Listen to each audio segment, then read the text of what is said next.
Peoples Party MP Shahnaz Ansari के कत्ल case में गिरफ़्तार जवाबदारनि जो रिमांड पूरो। अदालत बिन्ही जवाबदारनि खे जेल उमाणे छॾियो। नौशरो फिरोज वेझो ॻोठ मुराद कोखर में पंहिंजे भेणवे जे चालीहे में शिरकत लाइ आयल पीपल्स पार्टी जी एमपी शहनाज अंसारी खे गोलियूं हणी क़त्ल करण वारे केस में गिरफ़्तार जवाबदार सलमा कोखर ऐं सिद्दीक़ कोखर जो 14 ॾींहनि जो रिमांड पूरो थियण बाद खेनि दहशतगर्दी अंत वारे अदालत में पेश कयो वियो, जंहिं बाद अदालत जे जज इमदाद खोसो रिमांड पूरो थियण ते बिन्ही जवाबदारनि खे जेल उमाणे छॾियो। यादि रहे साॻे केस में गिरफ़्तार बिन्ही जवाबदारनि वक़ार कोखर ऐं अख्तर कोखर खे पिणु गुज़िरियल ॾींहं ते दहशतगर्दी अंत वारे अदालत में पेश करे 7 ॾींहनि जो रिमांड वरितो वियो आहे।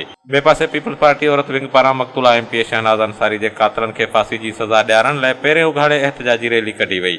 रैली मक़तूला एमपी शहनाज अंसारी जे घर खां निकिती, जेका शहर जे मुख़्तलिफ़ हंधनि तां थींदो नौशरो फिरोज प्रेस क्लब पहुती, जिते सख़्त एहतजाजी मुज़ाहिरो करे नारेबाज़ी कई वई। रैली में मक़तूला एमपी शहनाज अंसारी जी धीउ डॉक्टर फातिमा अंसारी, भेण शबाना अंसारी, पेपी लेडीज़ विंग जी अॻुवाण रुख़साना विस्तड़ो ऐं ॿिनि कारकुननि तोड़े अॻुवाणनि वॾे अंग में शिरकत करे सुप्रीम कोर्ट ऑफ पाकिस्तान ऐं हाई कोर्ट सिंध जे चीफ जस्टिस खे अपील कंदे चयो त एमपीए जे कातिलनि खे जल्द खां जल्द सज़ा ॾेई वारसनि सां इंसाफ़ कयो वञे। Qazi Zulfiqar, Kawish digital media reporting team, Naushahro Firoz.